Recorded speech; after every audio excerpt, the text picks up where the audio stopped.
Hoje a gente vai mergulhar numa das histórias mais incríveis que existem, e ela está acontecendo agora mesmo dentro de cada um de nós.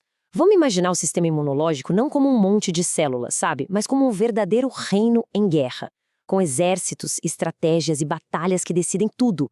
A saga começa agora. E é assim que a nossa história começa. Pensa só, um reino que vivia em paz, de repente se vê sob ataque. Invasores microscópicos estão tentando tomar conta do lugar. E como em qualquer guerra, a primeiracíssima regra para vencer é: conheça o seu inimigo. Então, o primeiro capítulo dessa guerra começa com o reconhecimento da ameaça. O reino precisa entender quem são esses invasores e, o mais importante, onde eles estão se escondendo. E olha só, logo de cara os defensores percebem que o problema é duplo. Eles não enfrentam um, mas dois tipos de inimigos. Tem aqueles que gostam de ficar zanzando pelos campos abertos do reino, sabe, fora das células, e tem os outros, bem mais espertinhos, que agem como espiões, se infiltrando e se escondendo dentro das nossas próprias células. Duas ameaças totalmente diferentes, que vão exigir duas estratégias de defesa completamente diferentes. Ok? Então vamos para o primeiro campo de batalha. A luta contra aqueles inimigos que estão ali, ó, à vista de todos. Como é que o reino lida com essa ameaça que está tão exposta? É aqui que entram em cena os linfócitos B. Pensa neles como artesãos de armas, super especializados. Eles são a primeira linha de defesa de elite, e cada um deles é treinado para reconhecer e lutar contra um tipo específico de invasor que está ali vagando livremente. E a arma que esses artesãos criam é simplesmente genial. Eles não vão pro corpo a corpo, não. A tática é muito mais elegante. Eles fabricam uma espécie de míssil teleguiado que a gente chama de anticorpo. São armas minúsculas, mas com uma precisão absurda, feitas para um único alvo.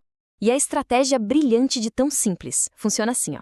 Primeiro, os anticorpos são liberados e saem vasculhando o reino até achar o alvo certo. Segundo, eles se grudam nesse invasor com toda a força. E terceiro, essa ligação já neutraliza o perigo. É como colocar uma algema no inimigo, impedindo ele de fazer qualquer estrago. Simples assim. Então, o resumo da ópera é o seguinte: essa primeira linha de defesa, que a gente chama de imunidade moral, é extremamente eficiente em manter as ruas do nosso reino seguras. Qualquer invasor que der bobeira e ficar exposto é encontrado, marcado e neutralizado. Vitória na primeira batalha. Mas calma lá, a guerra está muito longe de acabar. Enquanto os anticorpos estão patrulhando tudo do lado de fora, uma ameaça muito mais perigosa está crescendo quietinha do lado de dentro. E aqui a coisa complica de verdade. Os anticorpos são meio grandalhões, eles não conseguem entrar nas células. Então, fica a pergunta: como é que o reino luta contra um inimigo que usa os próprios cidadãos de escudo? Um inimigo que, basicamente, ficou invisível. A tática do inimigo é perigosíssima.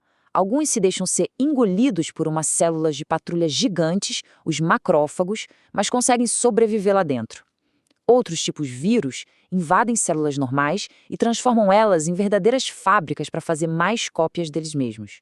Ou seja, as nossas células viram o quartel-general do inimigo. Bom, para uma ameaça nesse nível de complexidade, é preciso chamar o alto comando. Agora a gente entra na fase da pura estratégia, da comunicação entre as tropas. E eu lhes apresento o general de todo esse exército, o linfócito T auxiliar.